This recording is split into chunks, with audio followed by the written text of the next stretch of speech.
Hey there, how are you? Happy Thursday. This is not usually a day that I go live, but here I am taking advantage of a little bit of free time. It's been a crazy traveling experience, and I'm finally at a place where it's sort of quiet. What's up, Trevor? It's not very quiet here with the family. This is a time when there's always someone around. And they are some chatty folks. Sometimes the TV's on and they're talking. Anyway, and my kid is here decorating her room. So I am just taking a few moments to chat with you about forgiveness. Hi, Shelley. Good to have you as well. This is a topic that, I don't know, for some reason it's hard for people to practice self-forgiveness. There have just been a whole number of things. I'm not going to single out anybody. This ain't directed at anybody, okay? But there really have been a few incidents, and I'm just going to give you a long laundry list. Some are clients, some are friends, but there have been a couple of things. One was a woman who kept forgiving, if you want to call it that, her ex-partner and letting him back into her life. And unfortunately, they had had a very volatile relationship. And there was a lot of codependency and a lot of tolerating some stuff that this partner should not have gotten away with. And yet she kept forgiving him and letting him come back in. And then there was another challenge where somebody kind of got caught in a lie, and they were like, didn't really want to come clean, but their beloved was like, look, I forgive you, but if we can't talk about it, if you can't come clean, it makes it hard for me to trust you. And then the other incident was about forgiving oneself, because this is a friend, not a client, but a friend of mine was really struggling with having hurt somebody's feelings. And it was completely innocent. It was not a malicious thing, but she couldn't forgive herself for making this mistake. And it just really brought all of these ideas to heart. And so I wonder if you've ever struggled forgiving somebody, forgiving yourself, and what does it mean to forgive? Hey, Carol. Lovely to see you. One of the beautiful authors from Time to Rise. I think this idea of forgiveness is really about, gosh, there's so many layers to it. In my personal life, I found that sometimes I forgive others for my own peace of mind, because I've experienced times where the weight and the pressure and the just icky feeling of holding a grudge towards somebody was so much that it was weighing me down. And, you know, there's this saying amongst, I don't know, various proverbs that say when we are angry or we hold a grudge against someone, it's like drinking poison, hoping the other person's going to die. But that poison, the poison of holding a grudge or anger or that desire for revenge, is only hurting us. And so in my case, when it happened in my situation, I recognized that I needed to let go of the anger, the feeling betrayed, the feeling hurt, for my own well-being. And it's actually set up, going through the process, has set up a pattern for me where part of my just general reflection is anytime I find myself getting angry or irritated at someone or start judging somebody, you know, my whole world in this mindfulness world, it's all about non-judgment. And we're not supposed to judge anything or anyone. So anytime I feel myself judging someone, I usually turn the mirror back and I say, oh, I'm judging them for being, I don't know, let's say catty or vain. And then I will actually check myself and say, oh, okay, where in my life am I being catty or vain or whatever it is? And just by turning that mirror on myself, it opens me up to compassion. And so when I look at forgiveness, it's really about compassion. Compassion for ourselves, compassion for others. And at the foundation or the ground floor of compassion is, or self-compassion especially, it's recognizing that we're human. We will make mistakes. Sometimes we do mean or bad things to others or to ourselves intentionally. And sometimes we do them because we just ignorant. We didn't know. I mean, how many of us have ever said something to someone and we're like, oh, that came out wrong. And we didn't intend to hurt anyone's feelings. And just recognizing that we're all human. We will all make mistakes. There is not a single one of us on the planet who hasn't said something in a way or done something in a way that might have been interpreted as hurtful, and we didn't even intend to. And so the cases of being able to forgive our friend for saying something silly, being able to forgive our children when they do something that all children do, that's kind of easy. But when I started to talk to this client about her forgiving her partner who had stolen from her, he had lied to her, he had cheated on her, he had done, really, really hurtful things, and they were all very visible, unfortunately, also to her young child, their young child. And I finally had to ask her, okay, I get it. She's on a spiritual path. She wants to forgive him. But there came a moment when it just looked like it was a lack of self-respect and boundaries. Because there was a moment, and again, I thought I was maybe being a little judgmental, but I was like, if you keep letting this man do these things in front of your child, and you welcome him back with no repercussions, it's not like he said, I'm really sorry, or I don't know, like there was no, he didn't ask for forgiveness. He didn't even apologize. It was just kind of like, oh, okay, he's back. Oh, he's been out misbehaving for a while, and now we just welcome him back. I said, what kind of message does that send to your daughter? What is that potentially setting her up for in future relationships? I've seen enough women come through my coaching programs or my retreats where they recognize that the patterns, the destructive patterns that they have in relationships are largely due to what they saw their parents do or accept. And I said, these things that he's done, it's not okay. Yes, you can forgive him, but they're not okay. And unless you communicate to him, it just didn't seem, I don't know. Again, I didn't want to get all judgmental, especially judging somebody's relationship. But ultimately I saw that there was something there, okay? And so when this woman really looked at it, she said, yeah, I feel like if I don't forgive him and let him in, then I'm always going to be alone. And I said, okay, what's worse? Continually, getting abused and stolen from and lied to and cheated on and frequently abandoned with your child, or maybe setting a firmer boundary about what you will tolerate, what you deserve, what respect really looks like for you and your daughter.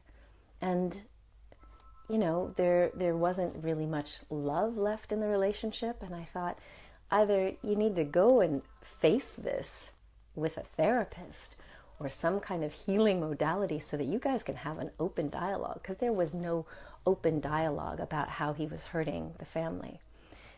And so that kind of forgiveness, that blanket forgiveness, in this case really looked to me like an aspect of a lack of self-love and self-esteem on the part of this woman who let him back in time and again. And when she really looked at it, she was able to finally put her foot down and stand up for what she believed was right. And it took some time, but she eventually got past the hurt. And, Dad was still there. He was still present. He still visits his daughter. He's still around. But it also allowed her to open up her heart to real love, and to someone who will respect her and love her, where she doesn't have to give out of this fear of being alone, or this fear that she's not good enough to get what she really wants in life. And so, I don't know, does anybody else have any experience with this idea of forgiveness and or self-forgiveness? So, yes, Trevor, you said that poison hurts, that holding a grudge. Got to reflect, self-compassion, let it go. Hey, Sonia, good to have you here. Yeah, so it's been on my mind a little bit, not weighing on me too heavily, but I thought we would at least see if anybody out there was also experiencing challenges with forgiving others or forgiving yourself. I found that when I let go of some of the anger I was holding, this is many years ago, but I noticed that it was setting up this pattern of resentment, and I don't like that feeling. It was like it was weighing me down, this sense of wishing that this person had done this, that, or the other. Hello, Alexandra. Thanks for the little love heart. So I don't know, I think I've shared this on a Facebook Live before, but there was a process that really transformed things for me. And I know many people have a different way, various different ways of dealing with forgiveness and letting go. But I thought I would share with you one of the processes that dramatically shifted for me in my life, and what I've helped other people do who also needed to get to this point of forgiveness. And thank you, Alexandra. And so here it is. So this is going to sound a little interesting if you're not used to dealing with people on a deep or soul level. But we can really impact our relationships on a deeper level if we bypass the ego, because it's our ego that makes us want to hold on to grudges and wish that that person would either have something bad happen to them, or wish that somebody would finally admit and come begging for forgiveness. And so I want to talk to you about a process that you can go through at a very deep soul level, where you don't even have to be around this other person, and you can actually let go of the painful part for you and for them. And it's been transformational. So before I do that, Sonia says, sometimes it's giving that person power by saying, I need to forgive them. I heard that somewhere and it started to question it. Giving another person power if you need to forgive them. That's an interesting way to look at it. I think the power always lies with us, because we can't change anybody. We can ask people to change, but we can't force them to change. And the power, I find, is within me. The power for me to respond and to live my life according to my values and my beliefs. That power lies with me. And forgiving someone, in that case where I was talking about the woman whose ex had repeatedly abused her kindness and stole from her and cheated on her and all this other stuff, I feel like she was giving away her power by forgiving him without setting a new standard. Like without having that dialogue that says, what you've done is hurtful to me and our daughter, and I won't accept it anymore. Instead, it was this blanket forgiveness, just come on back, just come back, just come back, just come back. But so here's what I'm going to offer up. And this is a process that I heard of by this woman, I think it's Christina Lundin or Christine. Anyway, so it's slightly modified, but here's the deal. So let's say that you might be the one who is very mad at someone or angry at someone or feeling really hurt or betrayed by someone. And you're holding that, and you recognize now that holding on to that feeling of pain and anger, or that desire for revenge, if you notice right now that that's weighing you down and you're ready to let it go, doesn't mean you're forgiving their behavior. They may have done something that is really awful, but you want to let go of all of the poison that you're carrying around that they can never remove. It might be someday they come and apologize or try to make amends, but you have the power to let go of all of the negativity.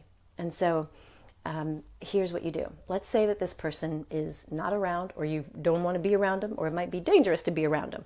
Let's say the person, it may even be dead. You know, a lot of my clients still feel incredible pain because of something that their parents did, you know, long ago. And now that their parents are dead, they feel like they can never get that apology, or they can never let go. So here's what you do. Now, at a soul level, our souls never die. And our souls are kind of just like God, omnipresent. They're everywhere, okay? Even though we might limit our consciousness to being right here, right now, the soul is tapped in. Thank you, Carol. See you later. So imagine now that this person, let's imagine that you could contact the soul of this person. This again means we're bypassing the ego, bypassing all of that, all of the negative emotion. And what was told to me is to like sit down at the table, invite the soul of the person that you want to forgive or whatever, you want to let go of the grudge. Invite the highest angel or guardian or soul, I don't know, I think this person did call it, what did she call it? I don't remember. But you basically invite the highest angel or guardian of that person's soul. Okay, so you've got those two entities there. And you're there, and you invite your higher self or your angel or your guardian or God or whoever, that higher being that holds you to a higher spiritual standard. And so you imagine that you've got the four of you at that table. And you can write or you can speak it. You get out every negative thing that you want to say that that person did or didn't do or should have done, and you get literally all the negative out, like finally have it heard. And again, you're the only one there that can kind of say all the negative stuff, but you get it out. And then you say to this soul and to their highest guardian or angel of their soul, you say, listen, communicate this to them. Because I am ready to let this go so that I can move on with my life with less pain and less of this, I'm willing to let it go. I am willing to forgive and let it go. And you say, please communicate that to their soul. You know, the soul is there, the angel is there, they're going to take that. And you, for yourself, say, I let it go.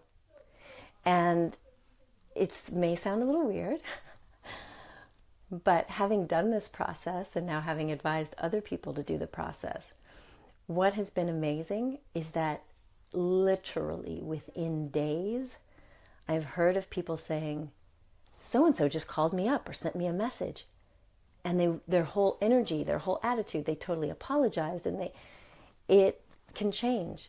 Because at the level of the soul, we are perfect, we are whole, we are divine, we are loving. And it's only our accumulated experiences in the body that make us misbehave, that make us do things that are hurtful and painful and just plain quote unquote wrong. But if you can contact on a spiritual level that part of us that knows that what you're doing is hurtful, that what someone else may have done was just painful, dirty, then you can kind of say, listen, hey, we all want to live in peace. We all want to experience joy. We all want to feel love.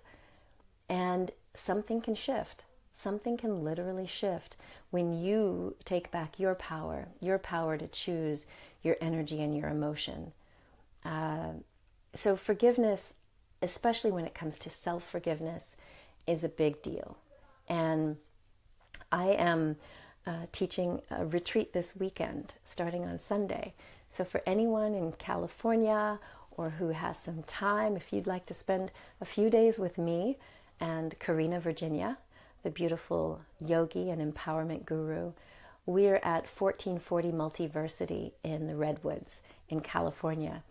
The retreat starts this Sunday and goes through the 9th. And the retreat is called Inner Bliss for Sensual Vitality. And we booked this last year with a lot of the excitement from my previous book, The Orgasm Prescription for Women. Although the retreat is for men, women, singles, couples, it's really about getting into your inner self and learning who you really are, what you really desire, getting rid of any baggage that might be holding you up from really living fully as your authentic self and loving fully, loving yourself and being open to loving your beloved. And what I found while doing the book tour for the Orgasm Prescription and the research was there's a big gap for those who learn how to love themselves and be fully open to enjoying a relationship with another. And that includes their relationship with their children.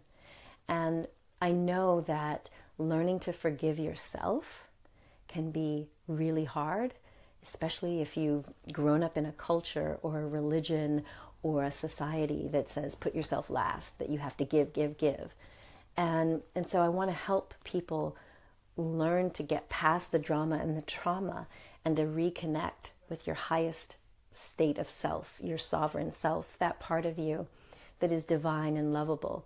And yes, it's true, our soul may have accumulated some drama and trauma from past lives or earlier in this lifetime. But when we can clear away that stuff, forgiving others and forgiving ourselves, we can get back to the purity of who we really are. And we can live our life forward from that standpoint and really see remarkable things happen in our health, in our well-being.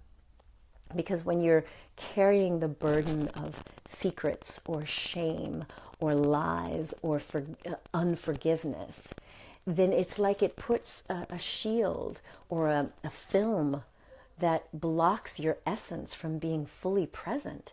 It blocks you from having that flow that Yvette Taylor is always talking about.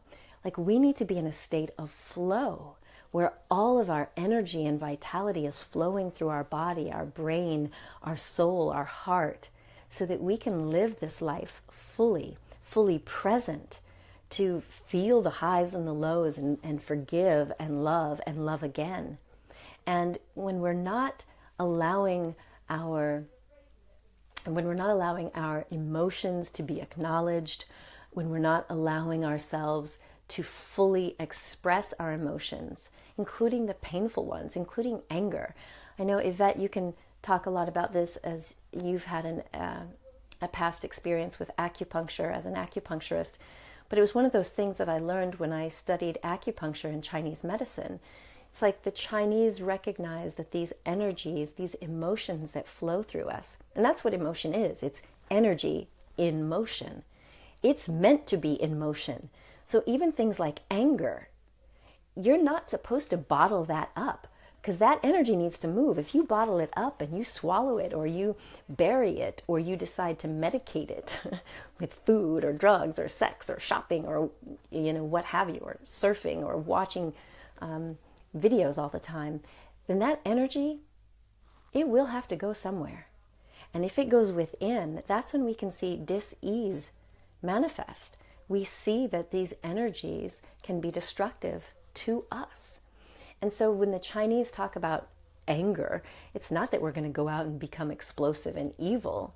It's being able to allow that anger to bubble up so we can recognize, well, why am I angry in the first place? Oh, is it because I'm feeling violated? Well, maybe I need to be clearer about my boundaries. Maybe I need to communicate better with this individual about what I will tolerate and what I will not. Or I might need to remove myself from said situation or environment.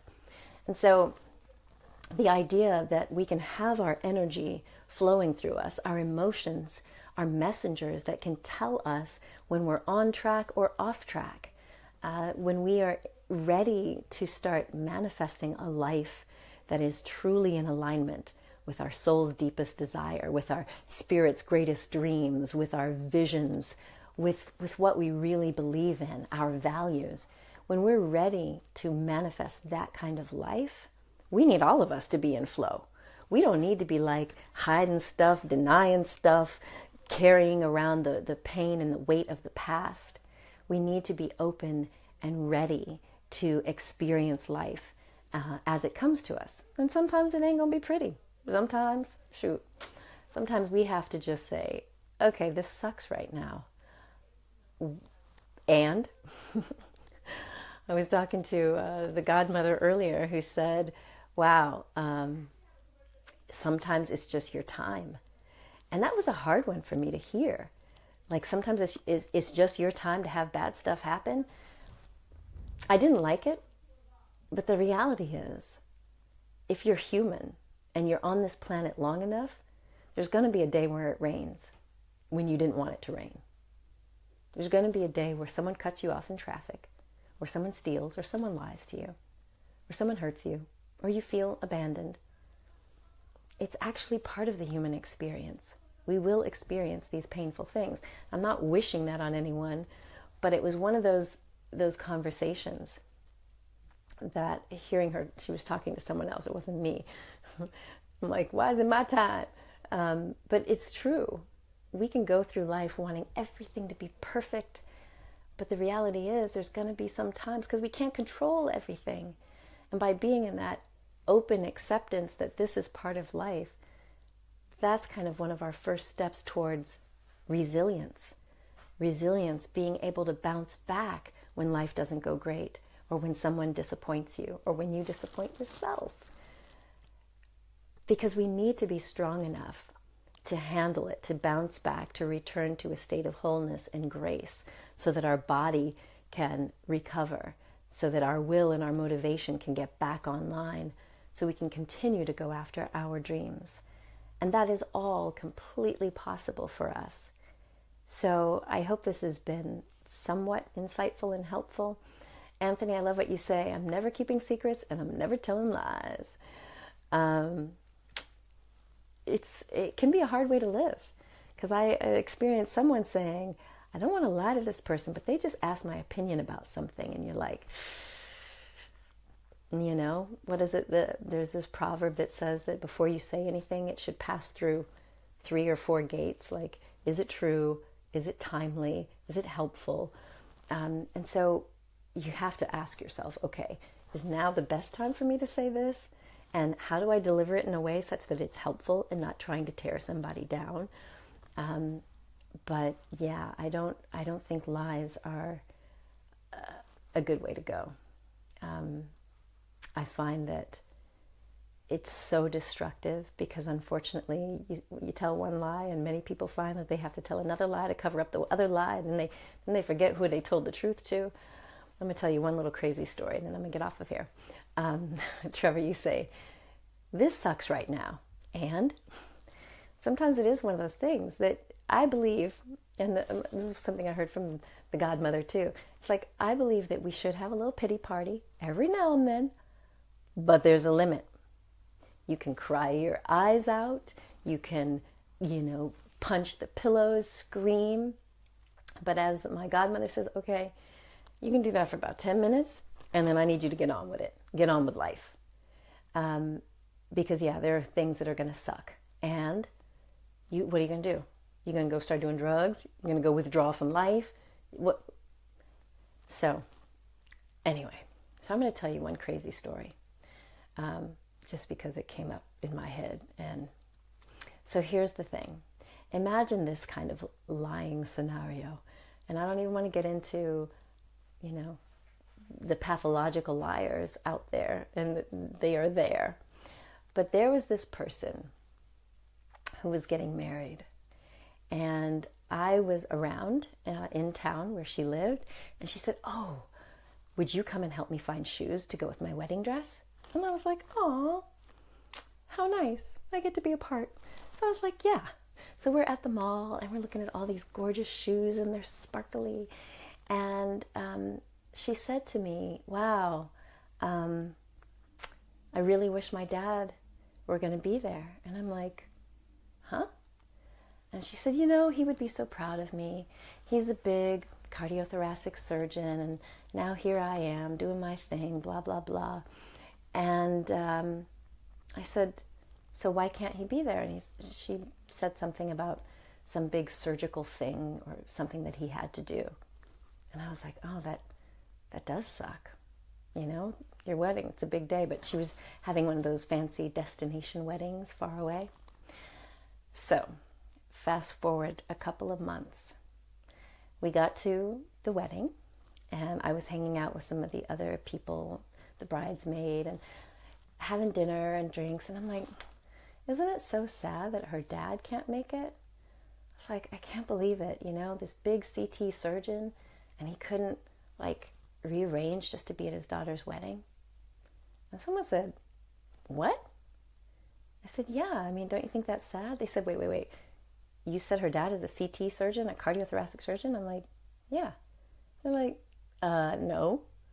So I'm like, what do you mean, no? Did I get it wrong? Is he a brain surgeon?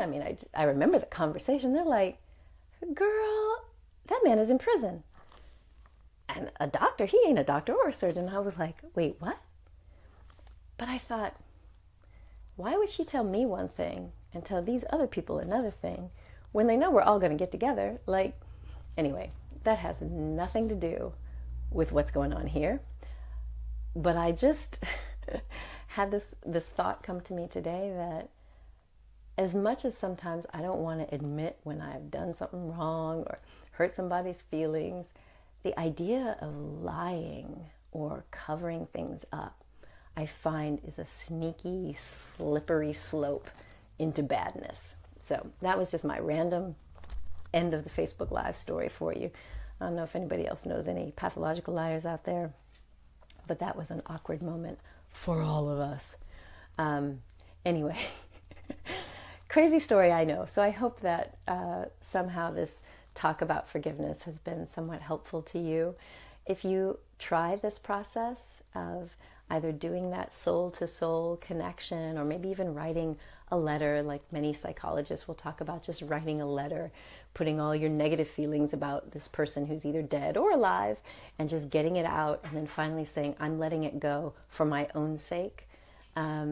Let me know if that works for you or if you have other techniques or modalities. Any questions out there? Hi, Tanya. It's good to know that you're here. Anyone else? Any other comments? Any ideas? Something else to share? Sorry, Trevor, that was kind of a goofy story, I know. A little off topic, but it just hit me when Anthony said the whole thing about lies. No lies. So yeah, anyone who would like information on the Inner Bliss Retreat in Cali, I will share that when I finish this live. And yeah, I just wish you a fabulous, fabulous rest of the day. And I hope that you chant for the other's happiness. I like that. So chanting, I want to talk about that. I would love to talk about chanting because it's a beautiful way to impact your brain. It's a beautiful meditative experience. And the idea, it's kind of like with the compassion meditation that I advocate, when we can send out these wishes, this prayer, this chant, that somebody else be benefited, that somebody be uplifted or healed or, in any ways made happier and free from suffering. Even that wish, that desire, that prayer, that heartfelt sending out of that positive vibe can actually change their lives and our own, which is even better. So thanks for sharing that, Trevor. Well, my friends, I wish you a fabulous rest of your Thursday, and I look forward to connecting with you again. All right? Much love. Bye.